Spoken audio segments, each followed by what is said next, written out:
Menu తీసుకొని select చేస్తారు. ఇది కావాలి, ఇది కావాలి, ఇది కావాలి, ఇది కావాలి, ఇది కావాలని చెప్పేసి ఒక ఆయన వస్తాడు అక్కడి నుంచి వచ్చి వెంటనే బుక్ మీద రాసుకుంటూ ఉంటాడు. మీకేం కావాలి, మీకేం కావాలి, మీకేం కావాలని చెప్పేసి ఎక్కడెక్కడ రాసుకుంటారు. వీళ్ళకి కావాల్సిన చెప్పేస్తారు. చెప్పినప్పుడు ఆయన పట్టడానికి వెళ్తాడు.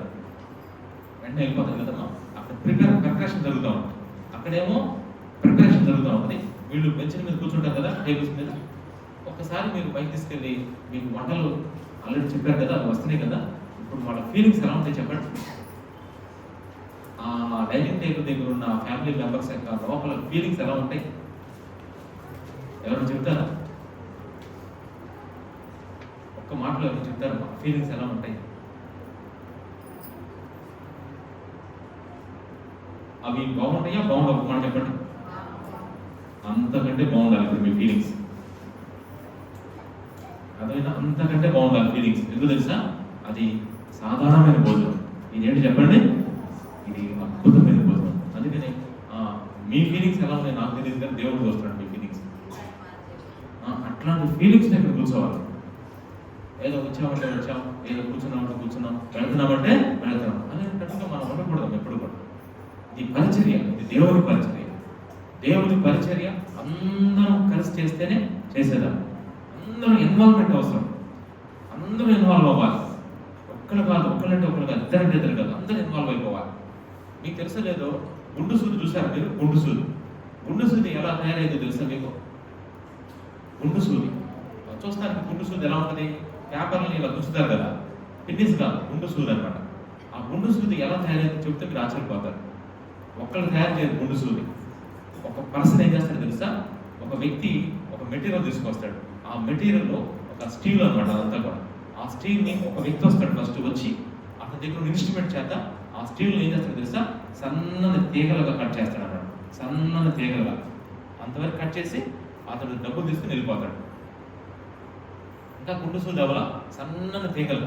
ఇంకో పర్సన్ వస్తాడు వచ్చి సన్నని తీగలుగా కట్ చేసిన సన్న సన్న తీగల్ని ఆ స్టీల్ పీసుల్ని ఇదేం చేస్తాడు తెలుసా? చక్కగా ఏం చేస్తాడంటే అంగుళం సైజు ఒక సైజు ఉంటుంది అనమాట.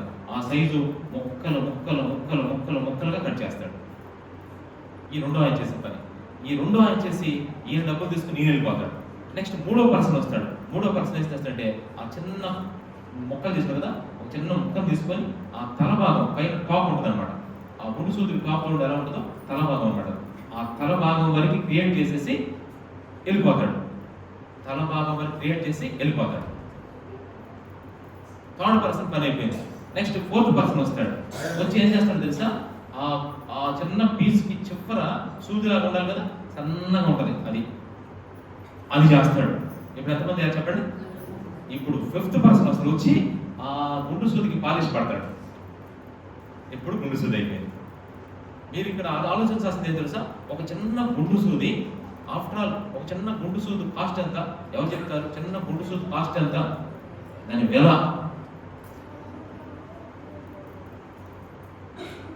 ఆయన మీరు గుండు సూదులు ఎందుకు చెప్తారు? వాషింగ్ మిషన్లను ఏమో ఏసీ చెప్పకుండా అయిపోయారు. గుండు సూదులు ఎందుకు చెప్తారు? రాడు తెలిపోవాలా మీరు? ఈరోజు నిజంగా చాలా మంది చెప్తున్నారు గుండు సూది కాస్ట్ ఎంత సార్? రూపాయి.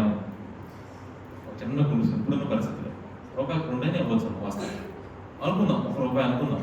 ఈరోజు రూపాయికి ఏమొస్తుందండి అంటారా మళ్ళీ? ఏమో బాబు అంటే అజీ నెట్లో కూడా చూస్తాడేమో గుండు సూది అంతా. నాకు ఈరోజు అంతా వచ్చేసింది అమ్మా, గూగుల్ వచ్చేసిందిగా. గూగుల్ తల్లి అడగండి గుండు సూది అంతా చెప్పేసారు. చూచాయిగా మనం అనుకుందాం, ఒక ₹2 అనుకోండి అమ్మా, వాస్తవంగా అనుకుందాం. ₹2 ఏమొస్తుందమ్మా? పిల్లల్ని అడుగుదాం. కీర్తన ₹2 ఏమొస్తుంది? స్కూల్కి వెళ్తా ప్రశాంత్ని అడుగుతానమ్మా, ₹2 ఇవ్వు అని అంటున్నారు మా పిల్లలు. ఈరోజు ఎంత అడుగుతున్నారు చెప్పండి పిల్లలు? మినిమం ₹50 తక్కువ అడుగుతుందమ్మా. Minimum 50, maximum 100, maximum 100.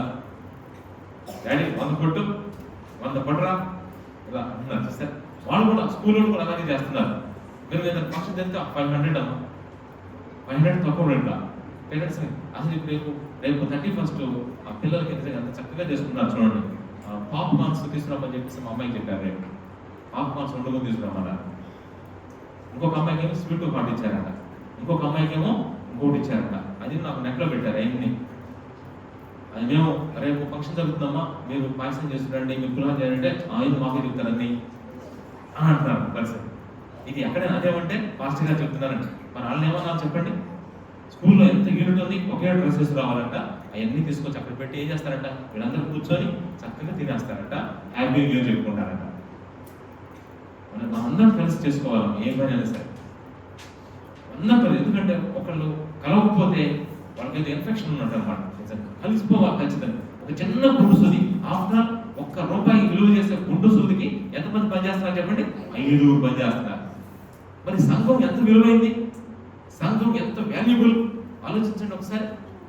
సంఘం యొక్క విలువ ఈరోజు చాలా మంది తెలియట్లా.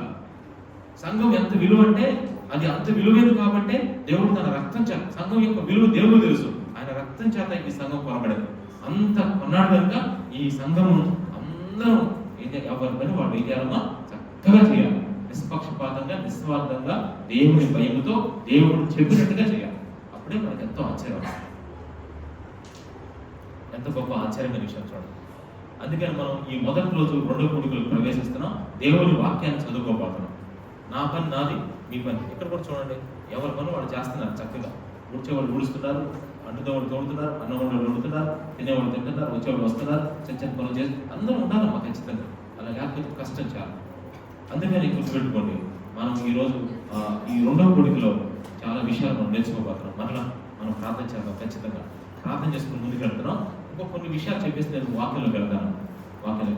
సంఘ క్రమాలు లిస్టు మన దగ్గర ఉన్నాయి, కానీ ఈరోజు మీకు డిస్ట్రిబ్యూట్ చేయకపోతే చేస్తామని, ఎందుకంటే టైం లేదు కాబట్టి కొంచెం వివరంగా చెప్పాలి. ఆ సంఘ క్రమాల్లో కొన్ని అంజరెడ్డి ఇక్కడ నుంచి ఎక్స్ప్లెయిన్ చేస్తాడు, కొన్ని ఏమో రవి ఎక్స్ప్లెయిన్ చేయాలి. ఎందుకు సంఘ క్రమాలు మీ అందరికీ తెలియాలనే ఉద్దేశంతో వాళ్ళ చేత చెప్పిస్తాను. ఇద్దరు వ్యక్తులకి ఉన్న పాయింట్స్ని షేర్ చేసుకొని ఏమేమి చెప్పాలో చెప్తాను. ఆ లిస్ట్ తీసుకొని ఎక్స్ప్లెయిన్ చేసుకొని రేపు చెప్తాను. ఒక్కొక్కళ్ళు డివైడ్ చేసుకొని జాగ్రత్తగా వెళ్దాం దేవుని వాక్యాన్ని. దేవుని వాక్యంలోకి మనం ఎంటర్ అవ్వక ముందు ఇంకొక విషయం కూడా చెప్తాను. మద్రాసులో తమిళనాడు రాష్ట్రానికి మద్రాసులో తిరునెల్వేలి అనే ఒక చిన్న ఒక రాష్ట్రం ఉందన్నమాట, ఒక మండలం ఉంది. ఆ మండలంలో ఒక ఊరుందమ్మా, కోనాపూర్ అనే ఊరుందమ్మ. కోనాపూర్ అక్కడికి ఒక ఆమె మైకేల్ అని చెప్పేసి, అమీర్ మైకేల్ అనే ఒక ఆమె వేరే దేశం నుంచి మిషనరీగా వచ్చింది. వేరే దేశం నుంచి ఈ మద్రాసు రాష్ట్రానికి దేవుడు నాకు ప్రారంభించాడు, నేను ఇండియాకి యేసు ప్రభువు చెప్పాలనే ఒక తృష్ణతో ఆమె వచ్చి సువార్త చేసింది అక్కడ. ఆమె జీవితంలో ఒకరోజు ఆమె పుస్తకంలో ఏం రాస్తుందో తెలుసా?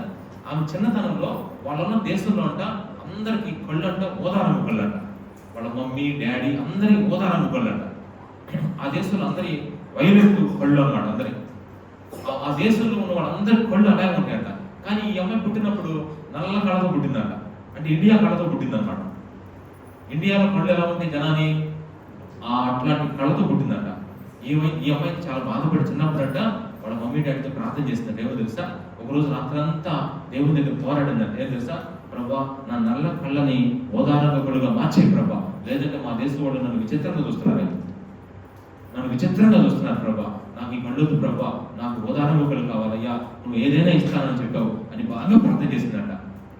అయితే దేవుడు రెస్పాన్స్ ఇవ్వలేదంట. అయితే ఏంటి ప్రభు ఇవ్వట్లేదని చెప్పేసి పట్టుదలతో ఒక రోజంతా భోజనం మానేసిందంట. ఒక రోజంతా అన్నం మానేసి అసలు ఏం మంచిగా కూడా ముట్టలేదంట. గదిలోకి వెళ్ళి ఒక రోజంతా గదిలో నుండి బాగా ప్రార్థన చేసిందంట. ప్రార్థన చేసి అడుగు వాటి నెలను పొంది ఉన్నామని నమ్ముడి అనే వాక్యం తీసుకుని ప్రార్థన చేసి వెంటనే అయిపోగానే విశ్వాసంతో అతని దగ్గర నిలబడిందంట. అతని దగ్గర నిలబడి ప్రార్థన చేసుకుని ప్రభా నా కళ్ళను స్వస్థపరిచినందుకు నీకు వందనాలని చెప్పేసి కళ్ళు అలా తెరిసిందంట. తెరిస్తే ఓదారమ్మ కళ్ళు ఉన్నాయట. ఇప్పటికి ఒకసారి ఆన్లైన్ ప్రేయర్ చేస్తే ఒక రోజంతా ప్రార్థన చేసింది. ఆ తర్వాత మూడోసారి మళ్ళా ఈసారి నేను ఎట్టైనా సరే దేవుని దగ్గర సాధించాలని థర్డ్ టైం గదిలోకి వెళ్ళి ప్రార్థన చేస్తుంటే గదిలో ఒక స్వరం ఏర్పడుతుందంట, కుమారి అని ఏర్పడిందంట. స్వరం చక్కగా ఉందంట. కుమారి అంటే ఎవరు ప్రభా అంటే అన్నాడంట, అలా ప్రార్థన చేయొద్దు అన్నాడంట దేవుడు. అలా ప్రార్థన చేయొద్దు అన్నాడు. అప్పటి నుంచి ప్రార్థన చేయడం మానేస్తాడు.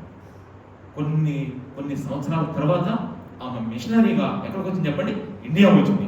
అప్పుడు అనుకుందంట, అమ్మో ఇండియాలో వాళ్ళ కళ్ళన్నీ ఎటువంటి చెప్పండి, నల్ల కళ్ళు, నేను ఎంత తప్పు చేశాను ప్రభా, నీ చిత్తం తెలుసుకోక నీ ఉద్దేశాన్ని నేను గ్రహించుకోకుండా నిజంగా 3 దఫాలుగా ప్రార్థన చేశాను, నిన్నెంత ఆయాస పెట్టాను, నిన్నెంత దుఃఖ పెట్టాను, నన్ను క్షమించు ప్రభా. ఈ మాట నేను ఎందుకు చెప్పానంటే, కొన్నిసార్లు మీరు గమనించండి అమ్మా, కొన్ని మనం ఎంత ప్రార్థన చేసినా అవి నెరవేరవు. ఎందుకు తెలుసా? వాటి విషయం ఇప్పుడు మీకు తెలియదు, తర్వాత మీకు తెలుసు. అందుకని ప్రభువుని శోధించకుండా ఆ విషయాలు మనం పట్టుదలతో చేస్తాం, అది కావాలి ఇది కావాలంట. కొన్నిసార్లు దేవుడు వాటిని యాక్సెప్ట్ చేయడు, ఆ ప్రార్థనలు ఫలించినట్టు కనపడది, కానీ వాటి విషయంలో దేవునికి ఒక ఉద్దేశం ఉంటుంది.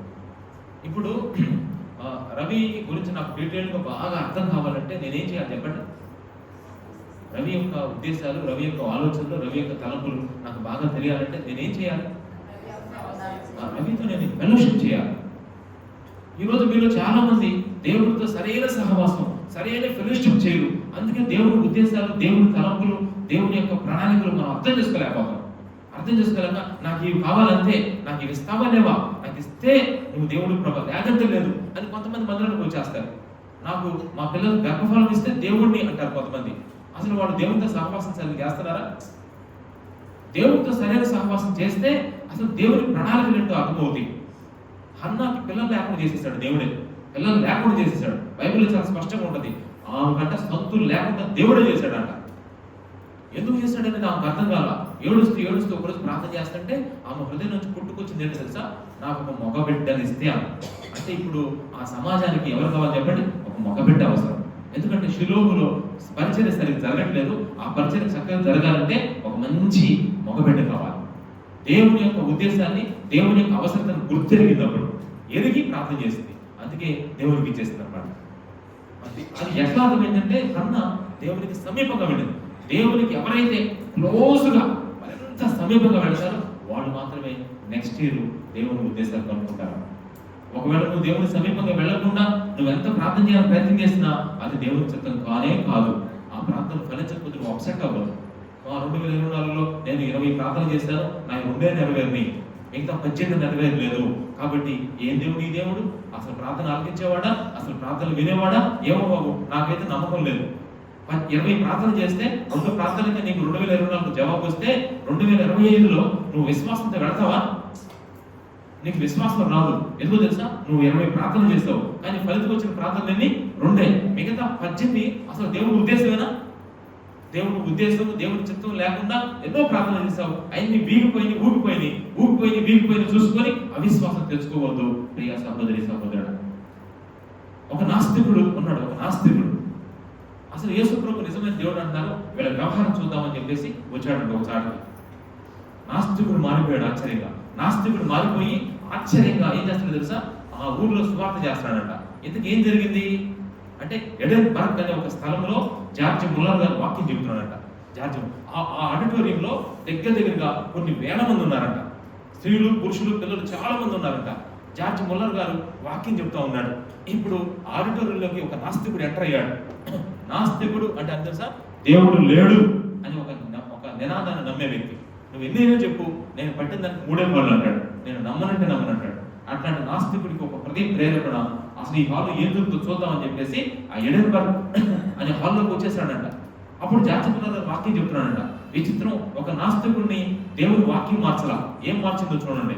లోపలికి వచ్చి అలా కూర్చున్నాడంట. కూర్చుంటే అంత పెద్ద ఆడిటోరియంలో ఒక బాబు ఏడుస్తున్నాడంట. చిన్న బాబు ఏడుస్తా ఉంటే ఇప్పుడు ఆ పేరెంట్ అంటే ఆ అమ్మాయి ఏం చేసిందంటే ఆ బాబుని ఎత్తుకొని వెనక్కి వెళ్ళిపోవాలంటే వెనక్కి చూస్తే జనం తెగ ఉన్నారు, ముందుకు వెళ్ళిపోవాలంటే ముందుకు జనం ఉన్నారు. ఇప్పుడు ఎటు వెళ్ళలేదు. ఆ బాబు ఒక్క పెట్టి ఏడుస్తున్నాడు.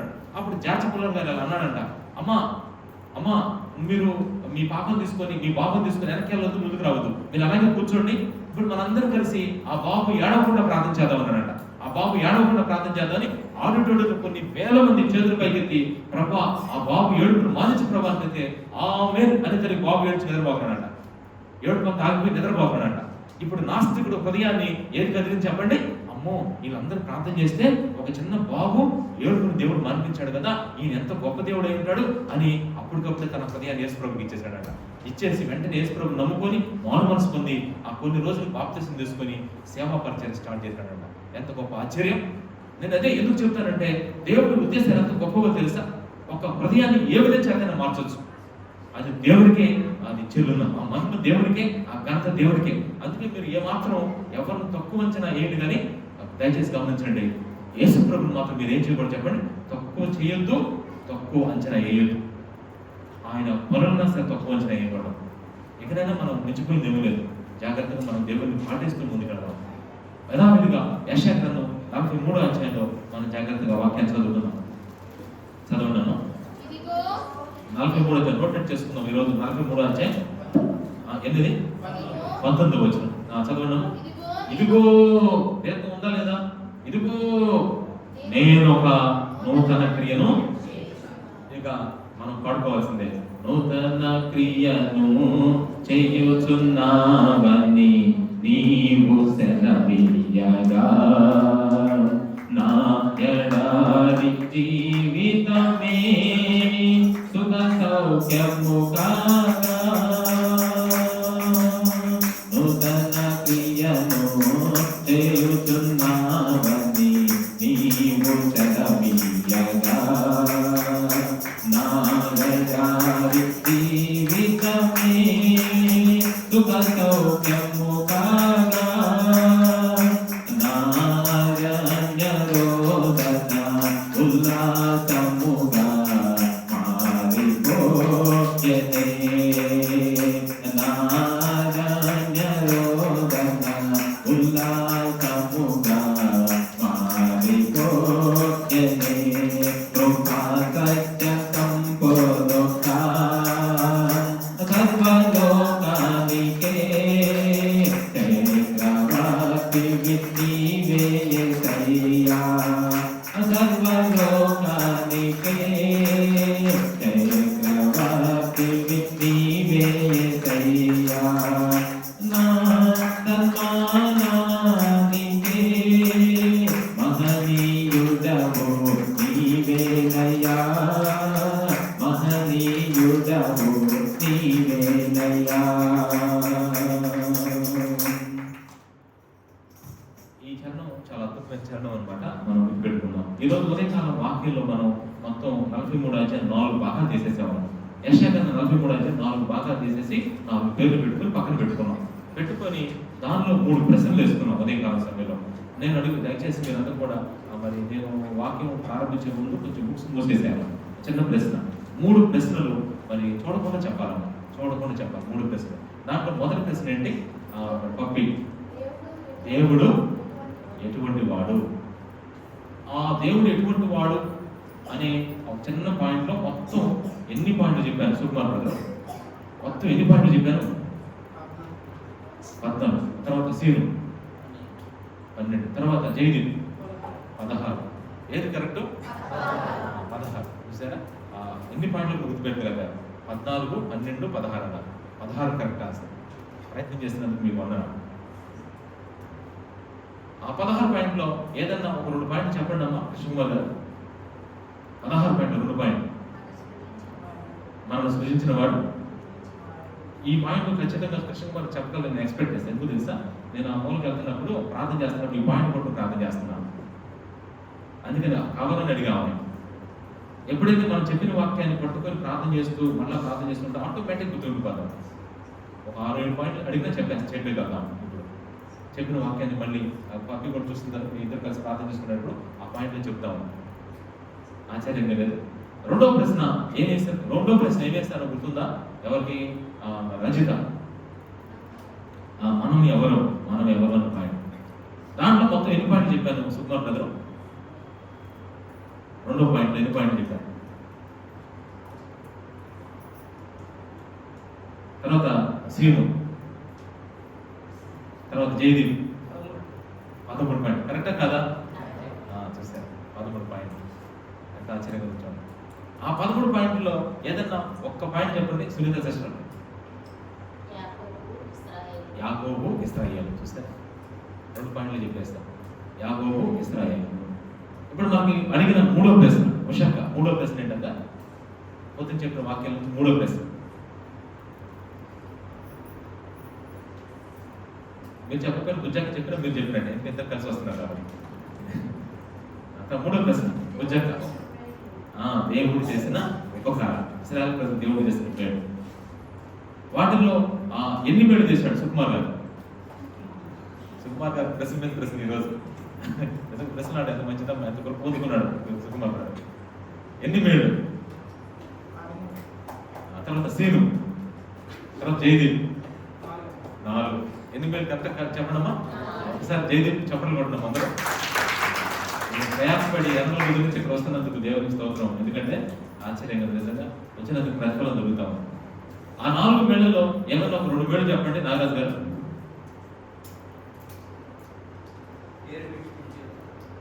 పేరు పెట్టి పిలిచిన వాడు, పిలిచి ఉన్నాడు.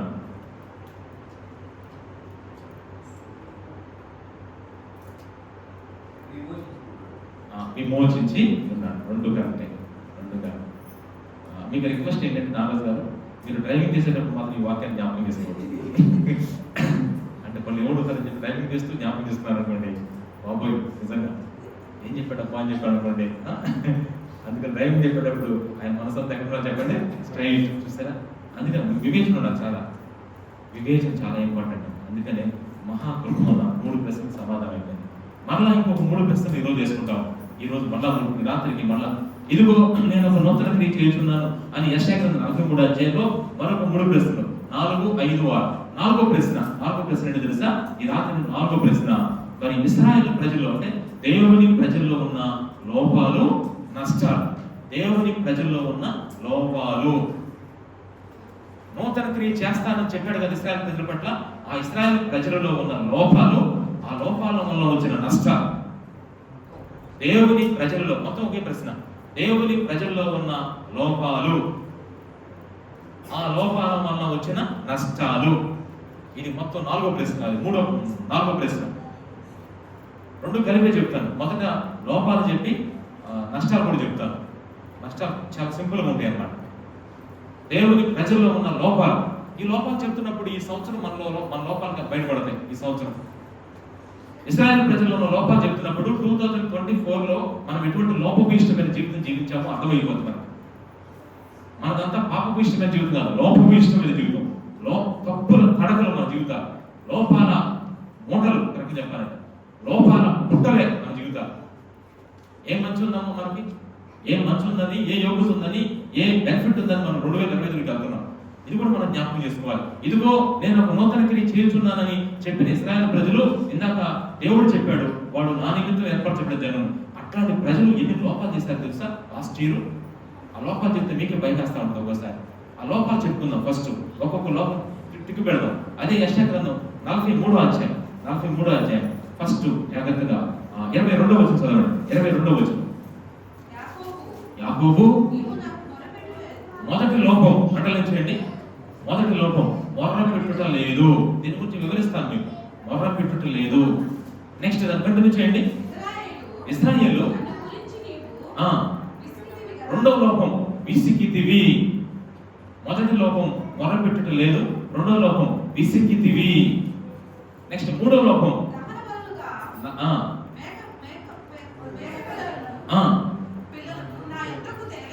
దహన బలులుగా గొర్రె మేకల పిల్లలను నా ఇంతకు తేలేదు.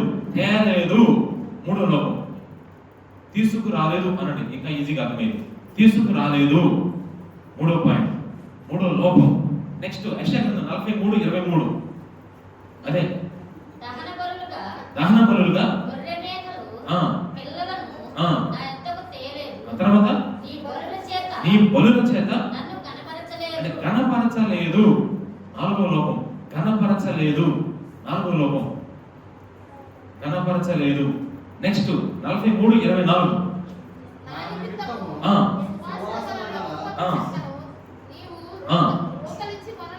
కొనలేదు. 5వ లోపం కొనలేదు. నెక్స్ట్ 43:24. అదే నీ బలి పశువుల క్రొవ్వు చేత చాలు తృప్తిపరచలేదు.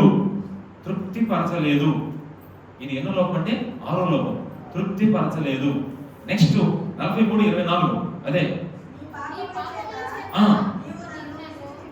విసికించితివి. వేరు, విసికించితివి 7వ లోపం. విసికించితివి. అదే 43:24 మళ్ళీ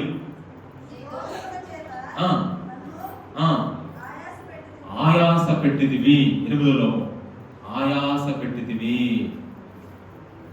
ఇశ్రాయేలు ప్రజల్లో 8 లోపాలు కనపడతా ఉన్నాయి. 8 లోపాలు, 8 డిఫెక్ట్స్, రిమార్కులు కనపడతా ఉన్నాయి. రిమార్క్స్ అమ్మో నిజంగా ఒకసారి ఆలోచించండి. పాస్పోర్ట్కి మీరు అప్లై చేశారు, లండన్ పాస్పోర్ట్ అప్లై చేశారు. పాస్పోర్ట్లో ఏదైనా సరే మిస్టేక్ ఉందనుకోండి, పాస్పోర్ట్ ఏం చేస్తారు చెప్పండి? పాస్పోర్ట్ ఏం చేస్తారు? రిజెక్ట్ చేస్తారు.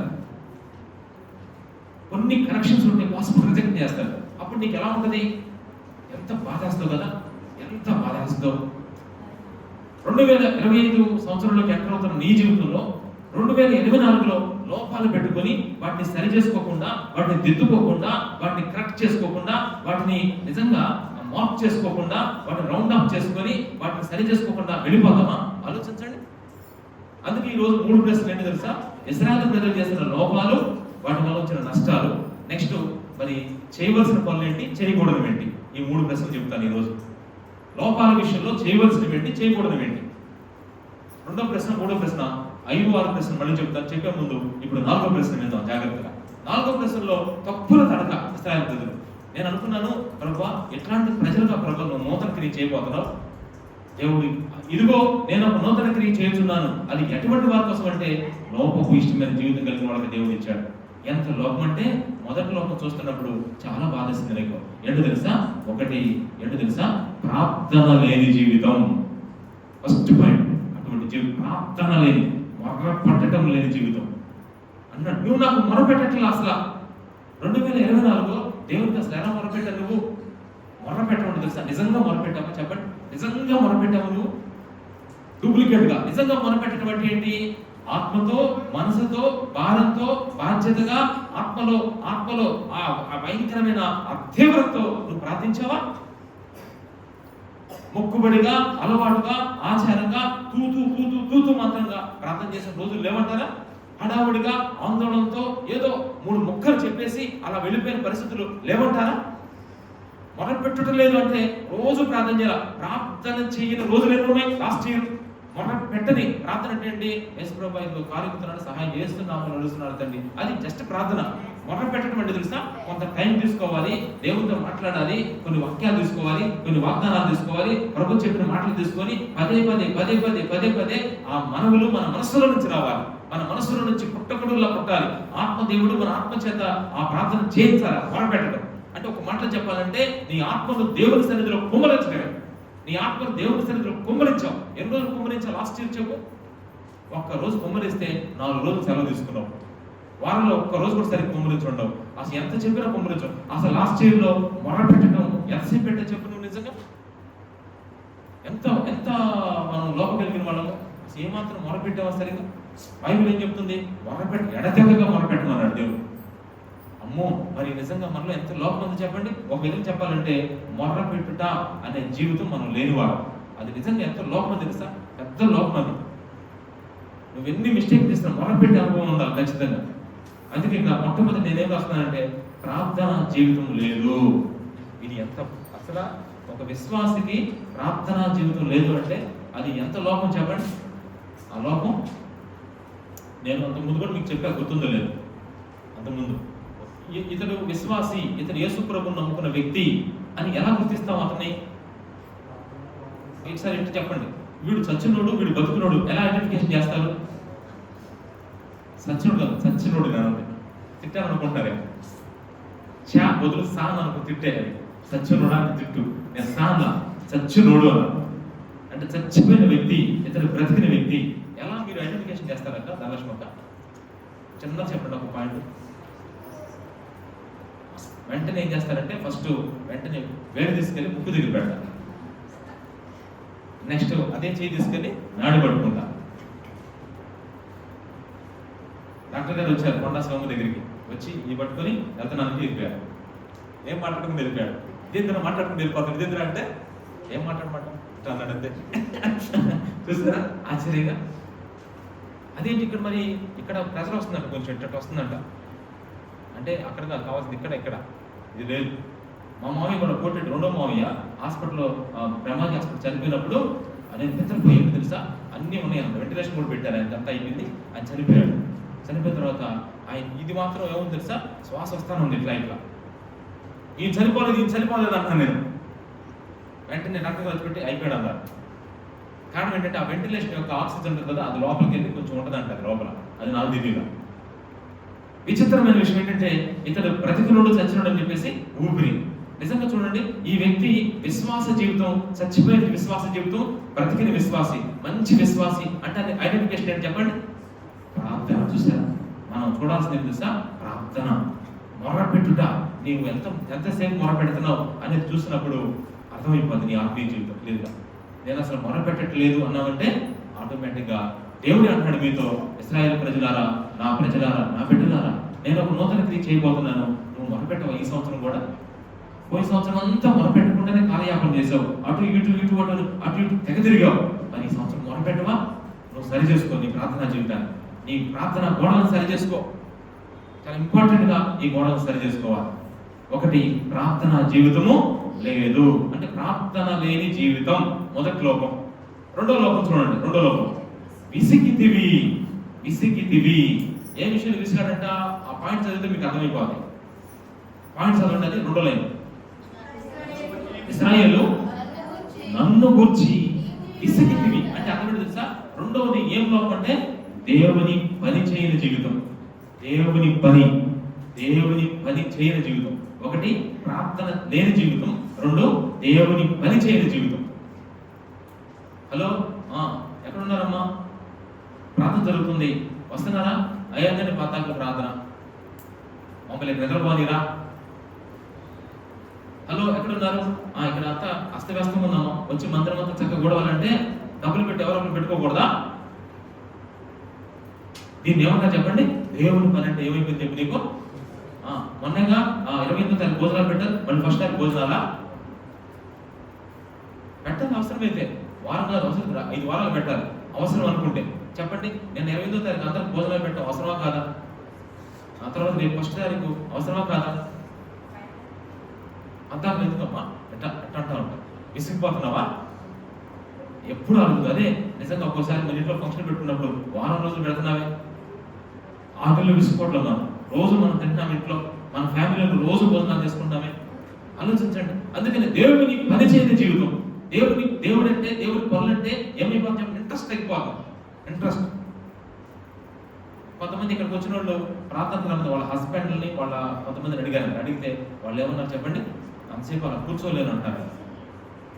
అంతసేపు అమ్మ మందిరంలో కూర్చోలేరమ్మా, అది నిజంగా షాక్ కదా. అదే మీకు తెలియదు ఏంటమ్మా తెలిసేది? ఇంటి దగ్గర అలా కాళ్ళు ఆల్సాపులు మంచం మీద కొనుక్కోవడం గొప్ప విషయమా? అవసరమైతే ఇక్కడ కుర్చీలో చక్కగా కూర్చొని వెనక తన్ని 2 కాళ్ళు దాపుకోవడం మంచిదా చెప్పండి? దానికంటే ఇది బెటర్ కదమ్మా. ఏం చేస్తా అప్పుడు నుండి చెప్పు. ఎంత గొప్ప విషయం అంటే దేవుని పని, దేవుని విషయాలు, దేవుని యొక్క చిన్న చిన్న పనులన్నా కానీ జనానికి ఏమని చెప్పండి? విసిగిపోతున్నారు. ఆదివారం చర్చికి రావాలి, శనివారం సాయంత్రం రావాలి, మంగళవారం స్త్రీల కొడుకు రావాలి, మళ్ళీ మంగళగిరిలో ప్రార్థన పెడితే రావాలి, నెలకు రోజు కృతజ్ఞత కొడుకు రావాలి, ఇంకా చెప్పాలంటే అక్కడక్కడ కొడుకు అక్కడికి రావాలి, మళ్ళీ ఉదయకాలం ఆన్లైన్లోకి రావాలి. ఏందమ్మా ప్రార్థన అసలు విసిగిపోతున్నావా? దేవుడు అంటాడు నన్ను గురించి విసిగితే కదా. ఫోన్ ఆన్లో ఉంటుంది, నువ్వు మాత్రం ఆఫ్లో ఉంటావు. ఫోన్ ఆన్లో ఉంటుంది, ఏసయ్యా నీకు స్తోత్రం ప్రభా, నీకు వందలా, అయ్యా జ్ఞాపకం చేసుకో ప్రభా, మరిం గారు జ్ఞాపకం చేసుకో. మరిం గారు ఏం చేస్తున్నారు? హలో మరిం గారు అంటే అని వెంటనే అప్పుడే మ్యూట్లో పెడతాం. మ్యూట్లో వరకు వెళ్ళా. నేను అడుగుతా ఉంటాను, నవీన్ ఈరోజు ఏ విషయం కోసం ప్రార్థన చేస్తారు నవీన్ అంటే, మాస్టర్ ఏమనుకోవద్దు నిద్రపోయినా.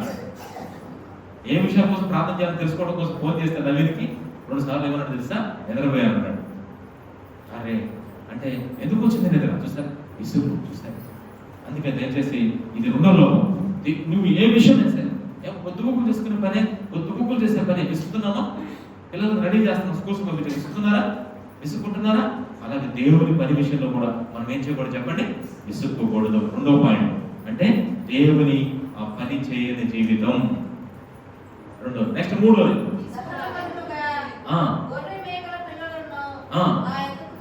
మూడోది తేలేదు. 3వ లోపం తెలుసా? గొర్రె మేక పిల్లల తేవాలంట దేవుని దగ్గరికి దహన బలుగా. అంటే అర్థమేంటో తెలుసా? సమర్పించుకోవాలి దేవునికి. గొర్రెలు సమర్పించాలి, మేకలు సమర్పించాలి. సమర్పణ లేని జీవితం. లాస్ట్ ఇయర్ దేన్నైనా సమర్పించుకున్న ప్రభుకి నేను ఇవి సమర్పణ చేశాను చెప్పండి. సమర్పణ అంటే త్యాగం చేయాలి. నేను ఈ పోడు పని మానేస్తాను, నేను ఈ మంచి పని చేస్తున్నాను గొర్రె పిల్లలంటే ఈ మంచి పనులు, మేక పిల్లలంటే ఈ పాడు పనులు మానేశాను, మంచి పనులు చేస్తున్నాను. దీన్నే సమర్పణ జీవితం అంటారు. నువ్వేం సమర్పించుకున్నా లాస్ట్ ఇయర్? ఏం సమర్పించుకున్నా? ఆలోచించి ఒకసారి. సమర్పణ జీవితం ఎంత గొప్పదో తెలుసా? దేవుడికి ఎంత మనల్ని మనం సాక్రిఫికేషన్ చేసుకోవాలి, మన జీవితాన్ని ప్రభుకి త్యాగం చేయాలి. సమర్పణ చేయడము, మన దేహము, ధనము ఎన్ని చేయాలి సమర్పణ? గొర్రె మేక పిల్లల్ని నువ్వు నాకు తేలేదు లాస్ట్ ఇయర్, నీకు ఎంత లోపం ఉందో తెలుసా? నేను ఇష్టపడ్డా దహన బలులుగా అవి నాకు అర్పిస్తామేమో, గొర్రెలను తీసుకొస్తామేమో, ఇన్ని వాక్యాలు అంటున్నావు, ఇంత వాక్యం వింటున్నావు, నీలో ఏమో మంచి లక్షణాలు కనపడతాయేమో, అవి నాకు ఇస్తామేమో చూసా. వాటిని నేను తీసుకుని మంచి సువాసన ఆక్రాంతిస్తానని చూశాను, అవి కనపడలేదు. సరే మేక పిల్లలను తీసుకొస్తావా? నీలో చెడునంతా నా బలిపీఠం మీద పెట్టి దాన్ని దహించేసేస్తే ఒక్కసారిగా నేను దాన్ని లేకుండా చేస్తాను, అవి తీసుకురా. గొర్రె మేక పిల్లలు నా దహన బలిపీఠం మీద తీసుకొద్దామని ఈ సంవత్సరం అంతా వెయిట్ చేశా. కానీ నువ్వు అది తీసుకొచ్చావే కానీ ఈ గాతం మాత్రం తీసుకురాలేదు. ఎంత లోకపు ఇష్టమైన జీవితము ఓ యాకోబు, ఓ ఇశ్రాయేలు. అంతేకాదు నా నిమిత్తము సృజించుకున్న ఓ జనమా, మనకు మీరు పనులు చేసేది. దేవుడు ఎంత వరిగిపోతాడు, ఎంత బాధపడతాడు, ఇదిగో నేను ఒక నూతన క్రియం చేస్తున్నానని మీకు ఈ ప్రామిస్ ఎలా చేయమంటావు? నేను ఎంత గొప్ప దేవుడో తెలుసా? అట్లాంటి నేను ఈ ప్రామిస్ మీకు చేయబోతున్నాను. లోపాలు దిద్దుకోరంటారా? ఈ లోపాలను చెప్పిన తర్వాత మీరు ఏం చేయాలో బైబిల్లో చూపిస్తాను. నేను చేయాల్సిన పనులు కూడా చెప్తాను. ఇది ఎన్నో లోపం చెప్పండి? 3వ లోపం. ఏం లోపం అది? సమర్పణ లేని జీవితం. నెక్స్ట్ 4వ కూడా చదువుతాం. నీ బలుల చేత. ఇదేంటి తెలుసా? దేవుని మహిమపరచని జీవితం. నీ బలుల చేత దేవుని కనపరచల.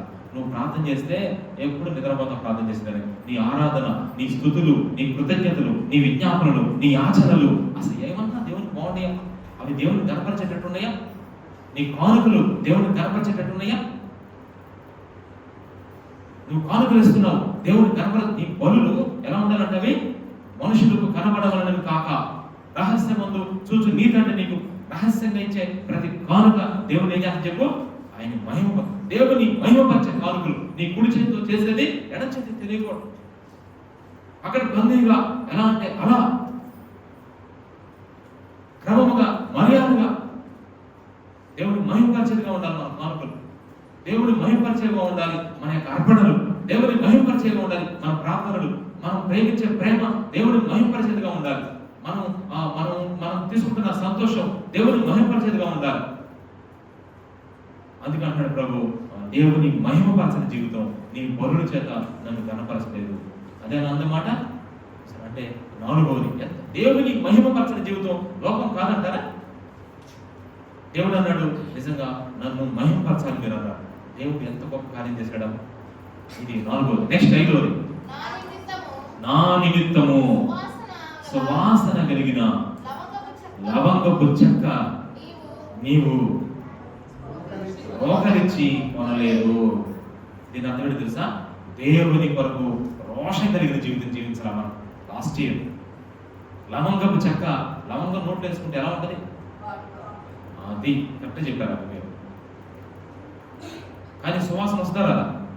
లవంగం వేసుకొని ఆ వ్యక్తి దగ్గర మీరు మాట్లాడండి, ఆ వ్యక్తి నోట్ వేసి మాట్లాడితే ఏం వాసన వస్తుంది? ఏం నా దగ్గర సువాసన. వాటిలో ఏమని చెప్పండి? దీని అర్థం ఏంటో తెలుసా? రోకలిచ్చి అంటే డబ్బులు ఇచ్చి దేవుని దగ్గర కొనాలి. ఏంటది? దేవుని కొరకు రోషం కలిగిన జీవితం. అదే లవంగపు చెక్క అంటే. సువాసన కలిగిన లవంగపు చెక్క. సాయంత్రం లాస్ట్ ఇయర్ ఇచ్చామమ్మా దేవునికి, అన్ని కాంప్రమైజ్ అయిపోయావు. కాంప్రమైజ్ అంటే షడ్రక్ మేషక్ అబేద్నెగో ఆ బొమ్మకు ముఖం అంటే ఏం చేస్తారు చెప్పండి? అయ్యా ఏం చేస్తారు మీరు చెప్పండి? రాజా ఎవరితో మాట్లాడతాను తెలుసా? ఆ బొమ్మలో నదిలేస్తారు. రాజా జాగ్రత్త, ఒకే ప్రసక్తే లేదు.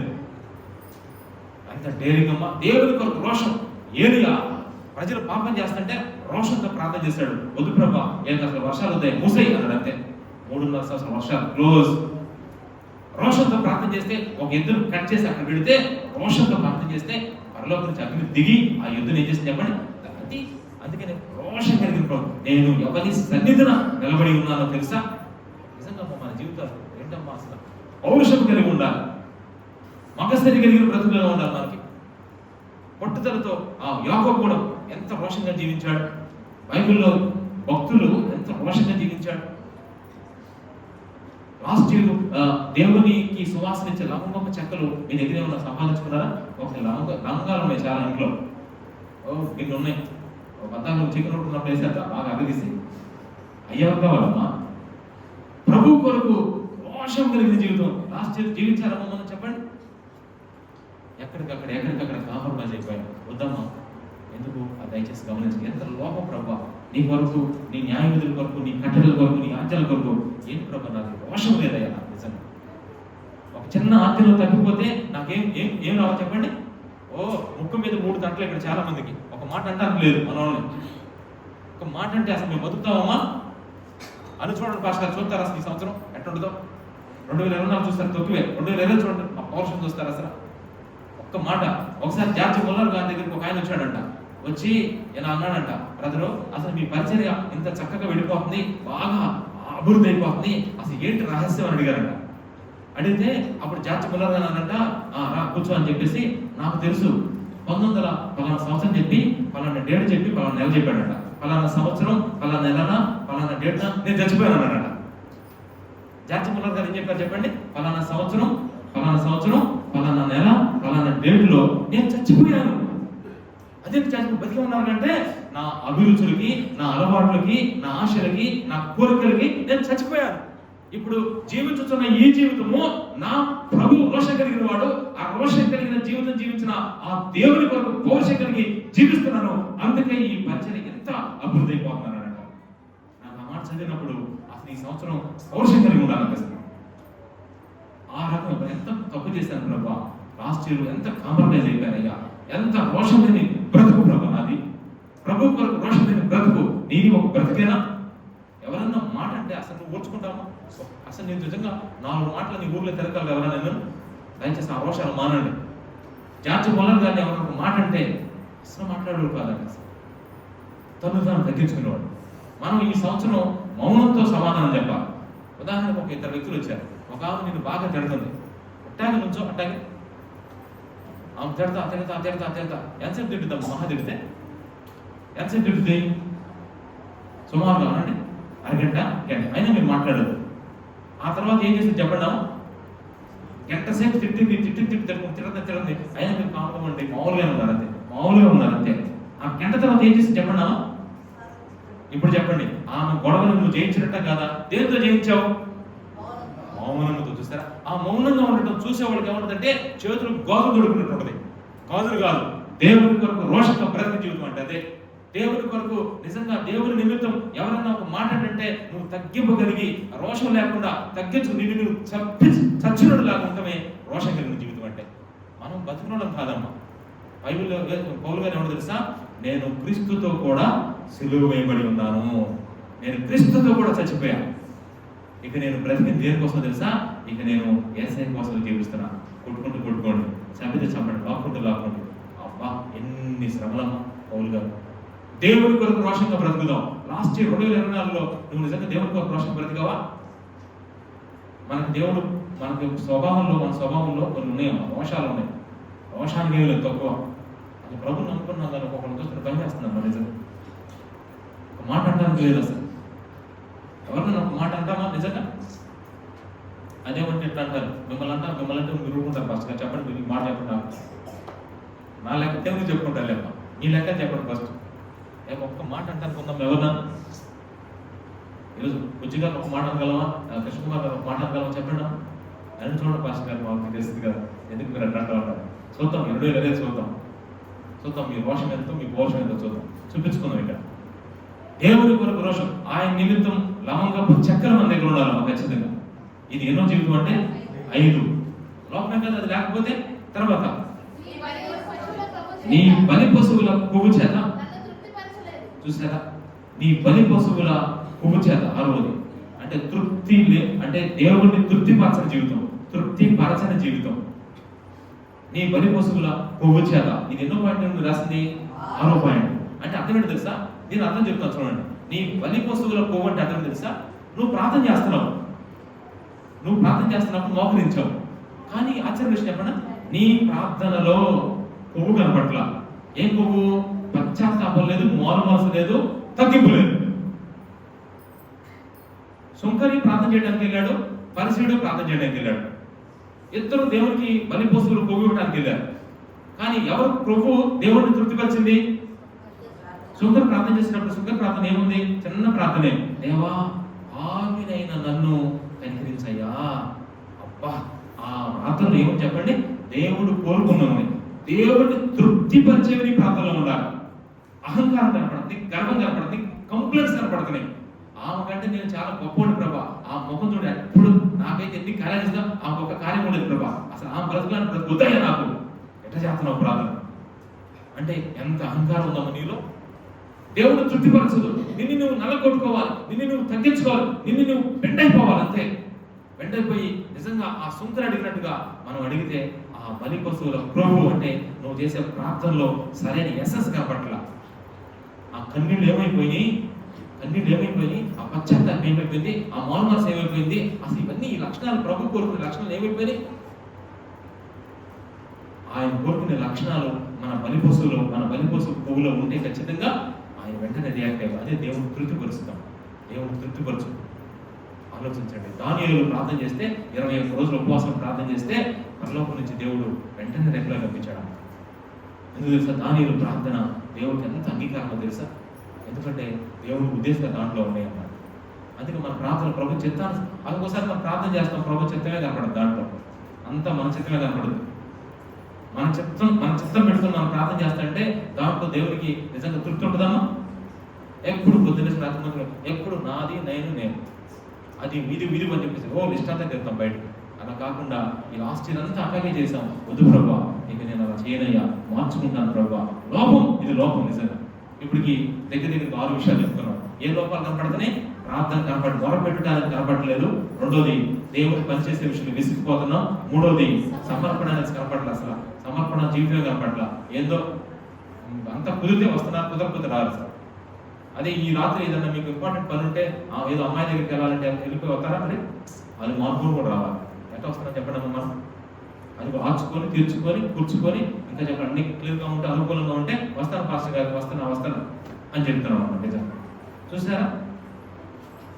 ఎన్ని ఉన్నా సరే నువ్వేం చేస్తావు? అక్కడ నుండి దేవుని దగ్గర రావాలి, ట్రైన్ చేయలేదు. సమర్పణ జీవితం లాస్ట్ ఇయర్ అన్ని ఇవి వదిలిపెట్టుకొని ఇవి మానేసి నేను మందిరానికి వచ్చానని చెప్పండి. లాస్ట్ ఇయర్ ఎవరైనా ఉన్నారమ్మా?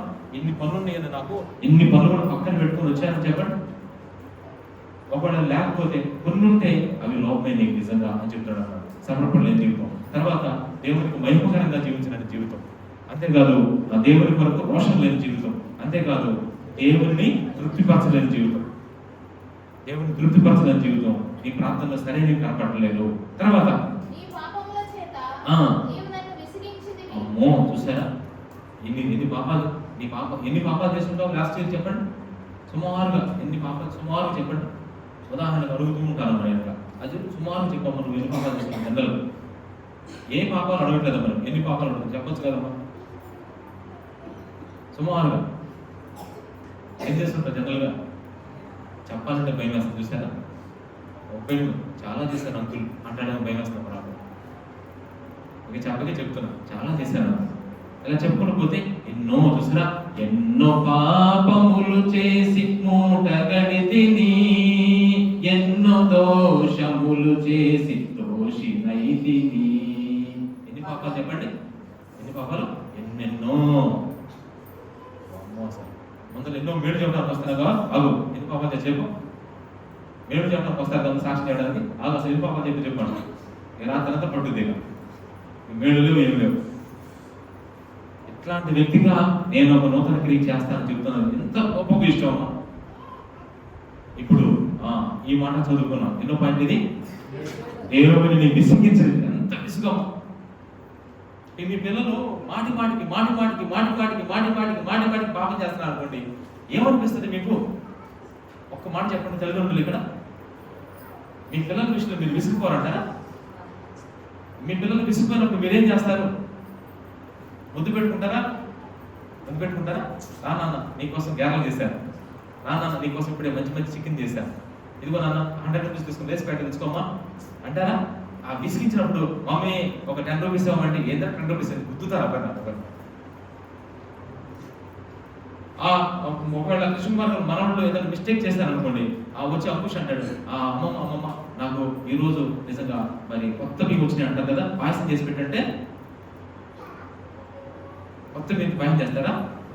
చూడు నీ పని ఉందని చెప్పేసి ఆ పాత బియ్యం పాయసంలో సరిగ్గా షుగర్ ఏమి లేకుండా కారం ఉప్పేసి చేసి ఇదిగోరా నీ పాయసం అంట. అప్పుడు ఏంటో మనం ఎట్లా చేసామంటే నువ్వు చేసే పనికి ఇది అయితే ఇతరా అంటారా లేదా? అలా అనిపించాల్సి వస్తాం.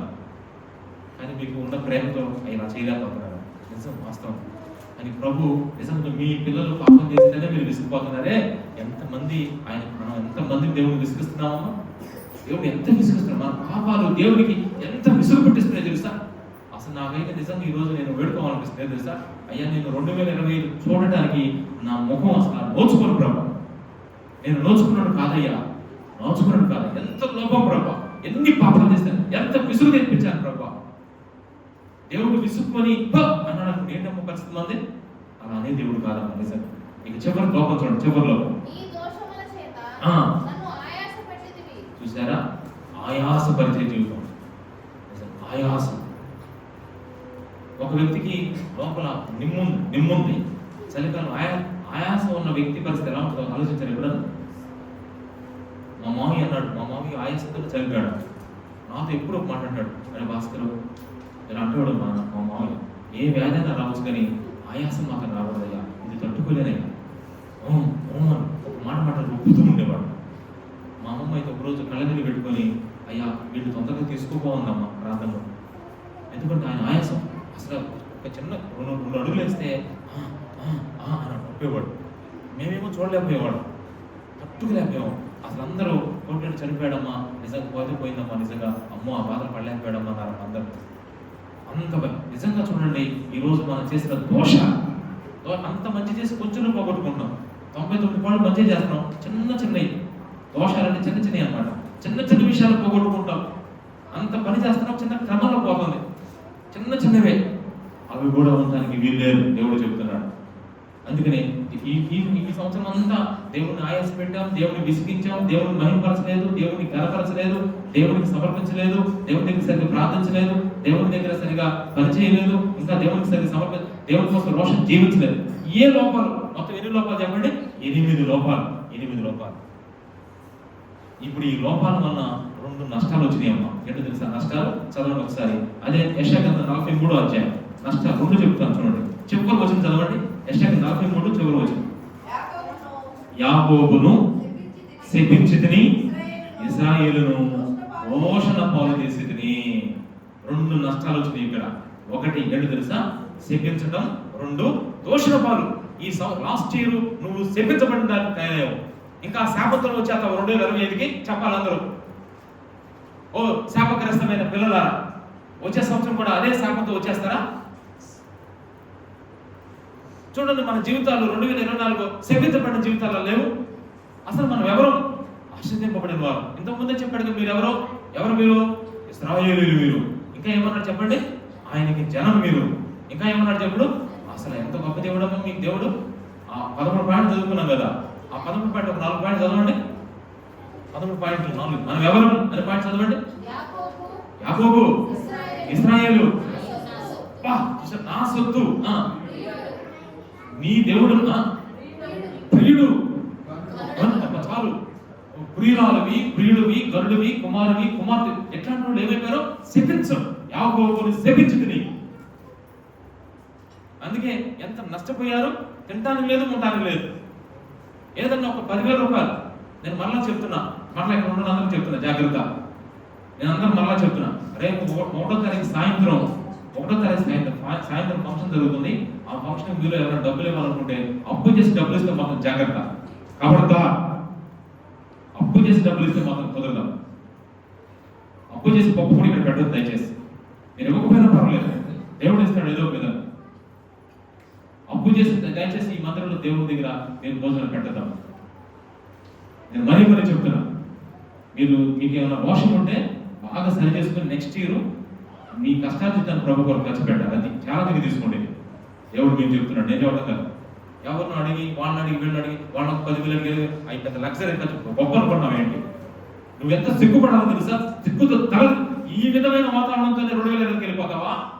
అసలు నీకు సిగ్గు సీను నెత్తురు ఇచ్చాడా దేవుడు? ఇది తిట్లు కాదమ్మా, హృదయ ఆవేశంతో దేవుడు చెప్తున్న మాట. సిగ్గు మన జనులారా అని చెప్పాడు దేవుడు. అన్నాడా లేదా?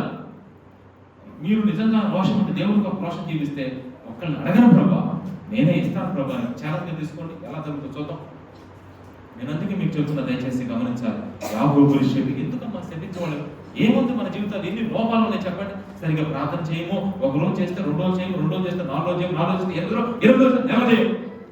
ఒక రోజు ఆదివారం కరెక్ట్గా వస్తే ఇంకో రోజు కరెక్ట్గా ప్రార్థన పెడితే సరిగ్గా రావు. కంటిన్యూగా ప్రార్థన పెడితే సరిగ్గా రావు. ఒక ప్రార్థన పుస్తకం ఏదో ఆరంభ సూర్యులాగా ఆరంభంలో చక్కగా వస్తారు. మొదట ఉదయకాలం ప్రార్థన ఆన్లైన్ స్టార్ట్ చేసినప్పుడు మొత్తం ఎంతమంది వచ్చారు? మా పప్పి ఉదయకాలం ఆన్లైన్ ప్రేయర్ ఫస్ట్ టైం ఎంతమంది వచ్చారు? 7. ఫస్ట్ ఉదయకాలం ప్రార్థన స్టార్ట్ చేసినప్పుడు ఫస్ట్ రోజు కాదు, ఫస్ట్ పార్ట్లో ఎంతమంది వచ్చారు? దగ్గర 10 మంది దాకా వచ్చారు. 10 నుంచి 12 మంది వచ్చారు. చివరికి మనం ముగించాం ఒక విషయంగా. అప్పుడు ఎంతమంది వచ్చారక? 2. ఇది సంగతి. దేవుని కొరకు నిజంగా మొరపెట్టే జీవితమే లేదు. అదంటే నిద్రపోతులు సోమరపోతులు తయారైపోతున్నాం. ఇలాగే 2020 ఇంకా అసలు ఎంత దారుణం అంటే అంత దారుణం. దయచేసి ఈ విషయాలు పరిశీలన చేసుకోకపోతే వచ్చే సంవత్సరం 2031 రాత్రి నువ్వు పాత షర్టుతోనే రావాలి చర్చి. నువ్వు పాత చొక్కా వేసుకొని రా. కొత్త చొక్కాలు వేసుకోవద్దు. అసలు ఎందుకు ఉపయోగం చెప్పండి? ఎవరిని ఉద్ధరించడానికి?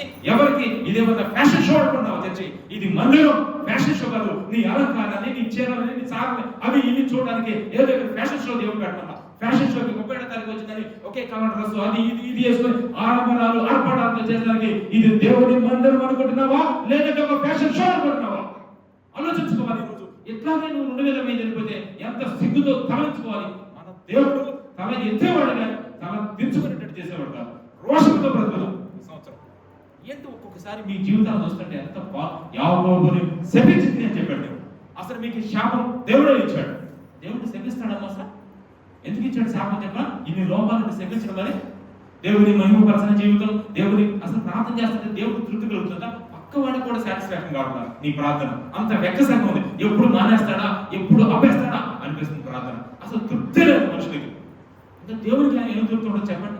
అసలు ఆ భారం ఏది, ఆ వేదన ఏది, ఆక్రాందన ఏది, ఆ తీవ్రత ఏది, అంత భయంకరంగా ఆ ఏడుపు, ఆ కన్నీరు కనపడితే గుచ్చుకున్నా సరే కనపడతాను నీకు. నిజంగా ఎంత దారుణమైన జీవితాలు అయిపోయి ఇలాగే ఈ లోపాలు పెట్టుకుని పోయే నష్టం ఏంటి తెలుసా?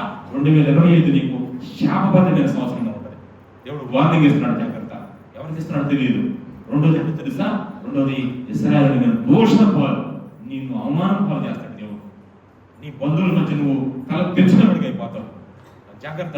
చివరికి నువ్వు కటింగ్ చేసుకోవడానికి డబ్బులు ఉండవు నీకు. కటింగ్ అంటే అర్థం సార్, క్రాప్ చేసుకోవడానికి డబ్బులు ఉండవు నీకు. పెట్రోల్ కోసం డబ్బులే ఉండవు. కొట్టుకున్న బండి తెచ్చుకున్న బండి అక్కడే పెట్టుకుని అమ్ముకోవాల్సి వస్తుంది. నీ బండి నువ్వు అమ్ముకుంటావు, నీ వస్తువులు నువ్వు అమ్ముకుంటావు, నీ కొండలు నువ్వు అమ్ముకుంటావు, చివరికి ఏదైనా అమ్ముకుంటావు. అక్కడ పరిస్థితులు చేస్తుంది. దోషం పాలైపోతావు. అందరూ చూసి నేను వెక్కసం వీళ్ళ అసలు సువార్త చేయడానికి ఎలిజిబుల్ గా అట్లా చేయాలి. ఇంట్లో ప్రార్థన పెట్టాలని వెక్కసం అయిపోతావు.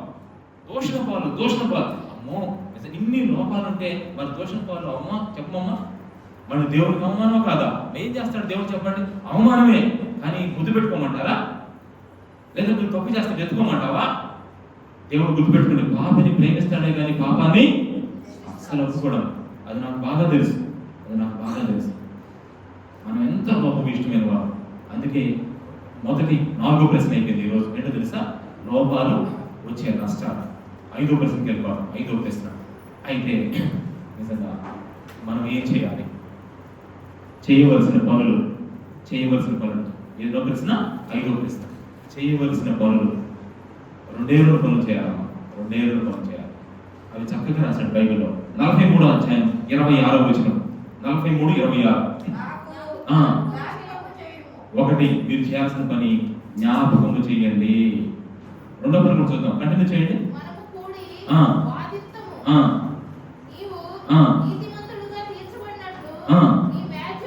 నీ వ్యాజ్యమును 2వ పాయింట్ వివరించుము. చేయవలసిన 2 పనులు. యెషయా గ్రంథం 43:26 ఒకటి జ్ఞాపకం చేయండి, 2 వివరించండి. ఏం చేయాలి తెలిసి రాత్రి మీరు జ్ఞాపకం ఏం చేయాలి? ఏం జ్ఞాపకం చేస్తారమ్మ దేవునికి? అయ్యా నేను మొదలుపెట్టిన జీవితం జ్ఞాపకం చేయాలి. దేవుని పనంటే విసిరి చెందావు కదా, ప్రార్థన రమ్మంటే నేను రాను నేను రాను నేను రాను, ఏమొచ్చిందో నీకో. ఒక ఆమె శ్రీకాకుళంలో అంటుంది, ఈయన రానుంటాడు వీడు జమ్మడా అంటుంది. నిజం శ్రీకాకుళంలో మాట్లాడదాం. మా ఆయన చర్చికి రానంటాడు, ఏమొచ్చిందో వీడు జమ్మడా అందమ్మా. జమ్మడా అంటే నాకు అర్థం కాదు, ఆ తర్వాత చెప్పింది. వాడు అలా తిట్టుకుంటారంట ప్రార్థన దగ్గర. ఏమైందో మరి అప్పటికప్పుడు ఏ తెగులు వచ్చిందో చూడండి, ఎంత భయంకరంగా. చూడండి ఎంత అట్లాంటి పరిస్థితులు ఉన్నప్పుడు అవి దేవుడిని జ్ఞాపకం చేయవా? ఎంత విసిగించాను ప్రభా, ఎంత నిన్ను నిజంగా ఆయాస పెట్టాను ప్రభా, ఎంతగా నా గొర్రె మేక పిల్లలు నీ దగ్గర తీసుకురాకుండా నాలో ఉంచుకొని ఇన్ఫెక్షన్ కొల్లబెట్టుకొని నా జీవితాన్ని ఇన్ఫెక్షన్ తెచ్చుకున్నాను ప్రభా. ఇన్ని లోపాలు కలిగిన నీవు లోపపు ఇష్టమైన జీవితంతోనే ఎంటర్ అయిపోతావా? ఉండలేదు. నో, ఎట్టి పరిస్థితులు వెళ్ళడానికి వీల్లేదు. ఎట్టి పరిస్థితులు వెళ్ళకూడదు. అట్లా ఏదైనా తేల్చేసుకోవాలి. ఏం చేయాలి ప్రభా చెప్పండి అంటే 2 పనులు చేయాలి. ఒకటి, జ్ఞాపకం చేయండి దేవునికి. నీవు ఎక్కడ పడిపోయావో, ఎక్కడ తగ్గిపోయావో, ఎక్కడ లోపమిష్టమైన జీవితం ఉందో, ఎక్కడ ఏ పనులు చేసావో, ఏ చండాల పనులు, ఏ గలిసి పనులు చేసావో, ఆ గలిసి పనులని దేవుని దగ్గర ఒక్కొక్కటి ఒక్కొక్కటి ఒక్కొక్కటి ఒక్కొక్కటి ఒక్కొక్కటి ఒక్కొక్కటి ప్రభుకి జ్ఞాపకం చేసేది. జ్ఞాపకం చేయడం కదా 2వ పని తెలుసా? వివరించాలి, ఎక్స్ప్లెయిన్ చేయాలి. ఎక్స్ప్లెయిన్ అంటే అర్థం తెలుసా? క్లియర్ కట్ గా, point to point, each and every point, point to point, pin to pin, pin to pin. అర్థమైందా మీకు? పాయింట్ వివరించడం అంటే వివరిస్తావులో వచ్చింది సమస్యలను వివరిస్తావు. నువ్వు చేసిన తప్పులు వివరించవే,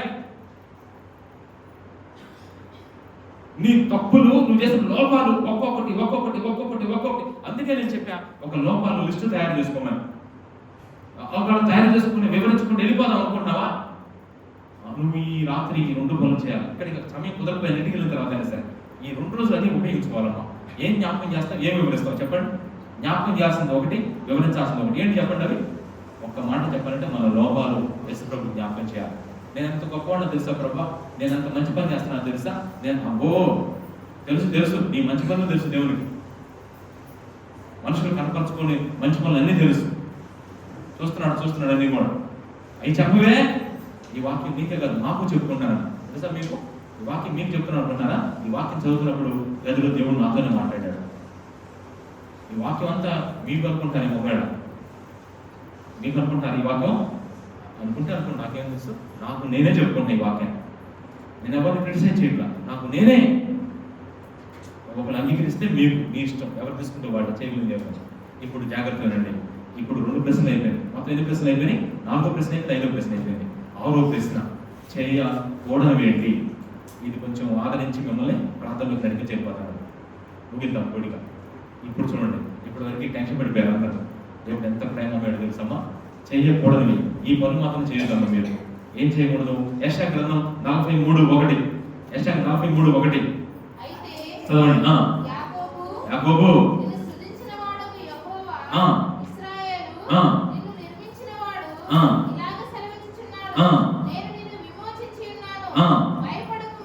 ఆటలు చేయండి, భయపడకము. చేయకూడదు దయచేసి. అమ్మో మాస్టర్ గారికి ఎలా చెప్పాడు, బాబు నేను భయం వచ్చేసిందా? కంగారు పడదు. దేవుడు అంటాడు డోంట్ ఫియర్. ఎట్టి పరిస్థితులు మీరు భయపడదు.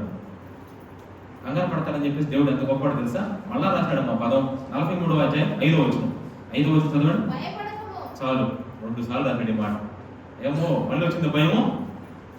ఇక అలవాటుగా మనకి. అమ్మో దోషం పనులు చేసేస్తాడా మమ్మల్ని, అమ్మో శపించేస్తాడా? నిజం చెప్పండి, శపించబడతావు దోషం పాలు అయ్యామంటే ఎంతమంది మీలో భయం వచ్చింది? చేతులు ఎత్తండి ఒకసారి చూద్దాం. మీ అంత గొప్ప వాళ్ళు ఎక్కడే లేరు నిజంగా. నేనేం చేయాలో నాకు అర్థం కావట్లేదు. దేవుడే ఉన్నాడు మిమ్మల్ని శపించేస్తాను, మిమ్మల్ని దోషం పాలు చేస్తానంటే మీకు అసలు అరే చేమకుంటున్నట్టు కూడా లేదే. ప్రభా ఒక 1000 బండు చెప్పులు పంపించాయమ్మా యొక్క మందిరంలోకి. ప్రస్తుతం 1000 ప్రభా 1000 పంపించామంటే ఒకరికి ఒక చెవ అందమ్మా. ఒక్కొక్కరు పప్పి దగ్గర ఒక కనీసం ఒక 500 చెవులను ఉండాలి. 500 కరెక్ట్ కుర్తిగిన అప్పుడు అంటే అప్పుడు దాని అప్పుడు వెంటనే ఎంత చూసి మా పప్పి నీకు బ్లడ్ వస్తుందంటే బ్లడ్ అమ్మో అప్పుడు అంటేమో బ్లడ్ అని. ఏమి స్పర్శ లేదు. ఈ రోజు విశ్వాసం ఏమైపోయారంటే నిన్ను శపిస్తున్నాను, నిన్ను దోషం పాలు చేస్తున్నానంటే ఈ రోజు ప్రజల పరిస్థితి ఏమైపోయింది చెప్పండి. ఎంత అందుకే మన బలులు అంటే దేవునికి తృప్తికరంగా లేవంట. అసలు సరైన పశ్చాత్తాపం ఉంది ఈ రోజు ఈనాటి క్రైస్తవుల్లో ఏం చోట్ల చెప్పండి. ఆ రోజున ఆదిమ అపోస్తులు ఎంత పశ్చాత్తాపడ్డారు, ఎంతగా కన్నీరు గార్చారు, ఎంతగా వేదన పడ్డారు. ఈ రోజు నిజంగా బలిపీఠాన్ని కన్నీళ్లతో తడిపేశారు, రోదనతో తడిపేశారు. ఆ రోదనలో కన్నీళ్ళు ఏమైపోయినాయి అసలు. ఎంత నష్టపోతున్నా, ఎంత కష్టపడుతున్నా, ఎంత చేస్తున్నా అయ్యో అనిపిస్తుంది. అందుకే ప్రభు అన్నాడు, దేవుడు వాక్యం చెబుతోంది, మీరు చేయకూడదు, మీరు భయపడద్దు 2 సార్లు చెప్పాడు. ఇంకా అదే యెషయా 43:18 మునుపటి వాటిని జ్ఞాపకము చేసుకొనకుడి. ఆపండి. 2024లో ఎంత లోపమైన జీవిస్తాం అది జ్ఞాపకం చేసుకోవద్దు. ఎందుకు జ్ఞాపకం చేసుకోవద్దు అంటాడంటే దీనికంటే ముందు మీరు ఒక ప్రార్థన చేస్తున్నారు. ఏమని చేయవలసింది చేస్తున్నారు, అవన్నీ దేవునితో చెప్పి వివరించి ఒప్పేసుకుంటున్నారు. అయిపోయింది ఆ పని. చేయవలసింది చేస్తున్నా చేయట్లేదా? ఇన్ని లోపాలు ఉన్న మీరు ఏం చేస్తున్నారు? 2 పనులు చేస్తున్నారు. ఏం చేస్తున్నారు? ఒకటి, తప్పిపోయిన జీవితాన్ని జ్ఞాపకం చేసుకొని దేవుని దగ్గర వివరించి వాటిని ఏం చేస్తున్నారు చెప్పండి, విడిచిపెట్టేస్తున్నారు. విడిచిపెట్టిన తర్వాత మీరు ఏం చేయొద్దు. ఏం చేయొద్దు తెలుసా? భయపడొద్దు. ఒకటి. రెండోది ఏంటి చెప్పండి, మళ్ళీ వెనక అమ్మో నిజమే కదా జ్ఞాపకం చేసుకోవాలి. ఈ మైండ్ తీసేయండి. మునుపటి అంటే 2024 సంవత్సరంలో జరిగిన సిచ్యువేషన్స్ మళ్ళీ జ్ఞాపకం చేసుకోవద్దు. వద్దమ్మా, జ్ఞాపకం చేసుకోవద్దు. అయిపో, జరిగిన కాలం, గతించిన కాలం చాలు, అయిపోయింది. ఫ్రెష్ ఇయర్కి వచ్చేస్తున్నాం, నూతన సంవత్సరానికి వచ్చేస్తున్నాం, కొత్త సంవత్సరానికి ఎంటర్ అవుతున్నాం. కొత్త సంవత్సరానికి ఒక్కసారిగా సంతోషంతో వెళ్ళాలి. కొత్త సంవత్సరానికి సంతోషంతో వెళ్దామా లేదంటే దుఃఖంతో వెళ్దామా? సంతోషంతో వెళ్ళాలంటే పాతవి గతించను అంటే పాత పాటు మనం ఏం చేయాలి చెప్పండి, జ్ఞాపకం చేసుకోకూడదు. నూతనమైన ఆశలతో, నూతనమైన ఉత్సాహంతో, ఉత్సాహ సంతోషాలతో, నూతనమైన వరవడితో, నూతనమైన ఇప్పుడు ఇక రేపు 30వ తారీఖు రాత్రి మంచి బట్టలు వేసారండి. అమ్మంతా నాకు వేసుకొస్తే బాగుండదు అన్నాగా అన్నానా లేదా? అప్పుడన్నా మీకు బాగా కలగలేదమ్మా? ఈసారి మీ వచ్చి దేవుడు నిజంగా ఆడదేలు పంపించాలి. ఆడదేలు నిజంగా ఎన్ని చెప్పినా మీకు బాగా లేదమ్మా? నిజంగా ఆలోచించండి. ఇప్పుడు నూతన సంవత్సరం 30వ తారీఖు రాత్రి మీరు కొత్త బట్టలు వేసుకొస్తే మాత్రం బాగుండదు. ఏం బట్టలు వేసుకున్నామన్నా చెప్పండి? పాత బట్టలు. నిజంగా నేను చెప్పాను. అయితే ఎప్పుడైతే చెప్పానో ఆ తర్వాత మీరు చేయవలసిన 2 పనులు చేసేసారు. ఏంటి చెప్పండి? ఆ పనులు మీ పాత జీవితం అంతా ప్రభు జ్ఞాపకం చేసి వివరించి ఒప్పేసుకుని విడిచిపెట్టేశారు. హ్యాపీ. ఇప్పుడు చెప్తున్నాడు దేవుడు, ఇక భయపడద్దు. ఏం చెప్తున్నాడు నెక్స్ట్? 2వ పాయింట్, మునుపటి వాటిని జ్ఞాపకం చేసుకోవద్దు. నెక్స్ట్ అదే 43వ అధ్యాయం 18వ వచనం, పూర్వకాలపు సంగతులను తలంచుకోవద్దు. ఏదో తలంచుకోతో ఎప్పుడు కుళ్ళిపోతాం. గతించిన జీవితం అంతా తలంచుకోతే కుళ్ళి ఎడుతాం. ఎందుకో మా కుళ్ళు దేవుని దగ్గర అసలు నాకు అనిపిస్తుంది ఒక్కోసారి మీలో కొంతమంది ఏం చేస్తారంటే మిమ్మల్ని ఎవరైనా మాట అన్నారు అనుకోండి, ఆ మాట తలుచుకొని ఏం చేస్తారు చెప్పండి?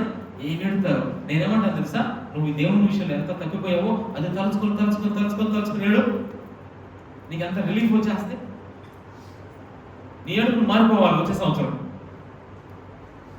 అసలు ఎంత ఆశ్చర్యం ప్రభా, నిజంగా నా గత జీవితం, నా రోత జీవితం, నా పాత జీవితం ప్రభా, నిజంగా నీ దగ్గర జ్ఞాపకం చేస్తున్నానయ్యా. నీ దగ్గర దాన్ని పట్టబయలు చేస్తున్నాను, ఓపెన్ చేస్తాను, కొంత బట్టలు కొట్టినట్టుగా అసలు పిప్పి చేసేస్తాను ప్రభా, పొడి చేస్తున్నానయ్యా, పొడి చేసేసి నిజంగా నీకు ఇచ్చేస్తున్నాను ప్రభా. నేను మునుపటి జీవితాన్ని జ్ఞాపకం చేసుకుని పూర్వకాల సంగతి తలంచుకొని జరిగిందేదో జరిగిపోయింది తీసేయండి. ప్రభు మాట్లాడుతున్నాడు ఈరోజు. జరిగిందేదో జరిగిపోయింది లాస్ట్ ఇయర్. టుడే ఈ రోజు వరకు జరిగిందేదో జరిగిపోయింది. ఇక వాటి గురించి మనం తలంచొద్దు, వాటిని జ్ఞాపకం చేసుకోవద్దు. ఎంతవరకు ఈ వాక్యం ముగించబడుతుంది. ఇక చూడండి రేపు పొద్దున ఇక నూతన క్రియ ఏం స్టార్ట్ అయిందో చూద్దాం. రేపు ఇప్పుడు మొత్తం ఎన్ని ప్రశ్నలు ఏం చెప్పండి? 6 ప్రశ్నలు అయినాయి. ఈరోజు 3 ప్రశ్నలు, లోపాలు, నష్టాలు, చేయవలసినవి, చేయకూడనివి. జాగ్రత్త వినండి. లోపాలు కలిగిన వారు మనం లోపాలు సరి చేసుకుంటూ వెళ్ళాలి. ఎక్కడికి వెళ్ళాలి? లోపాలు సరి చేసుకుంటూ నూతన ఇంటికి అనుకుంటున్నారేమో, నూతన సంవత్సరానికి వెళ్ళాలి. ఇంటికి ఎప్పుడు వెళ్తాం ఎప్పుడు లేక నూతన సంవత్సరం ఒక్కసారి వెళ్తాం సంవత్సరానికి. కాబట్టి జాగ్రత్తగా వెళదాం. ప్రార్థన చేసుకుందాం. అందరూ కళ్ళు మూసుకుని ప్రార్థన చేద్దాం. అందరూ ప్రార్థన చేసుకుందాం. 1 నిమిషం. ఈనాటి 3 ప్రశ్నలు ఒకసారి సమాధానం చెప్తూ ప్రార్థన చేద్దాం. 10 నిమిషాలు, ఒక 5 minutes 10 minutes లో క్లోజ్ చేయబోతుంది ప్రార్థన. అందరూ ప్రార్థన చేద్దాం. ఆ పేపర్స్ కూడా ఇచ్చిన వాళ్ళు ఇచ్చేసారు. ప్రార్థన చేద్దాం దయచేసి. క్లుప్తంగా ఈ వాక్య నిమిత్తమై ఒక్కరు ప్రార్థన చేయడం ఈ వాక్యం కొరకు. ఆ తర్వాత నిలబడి సింపుల్ గా మనం ప్రార్థన చేసి ముగించుకుందాం. అందరూ ఏకీభవిద్దాం.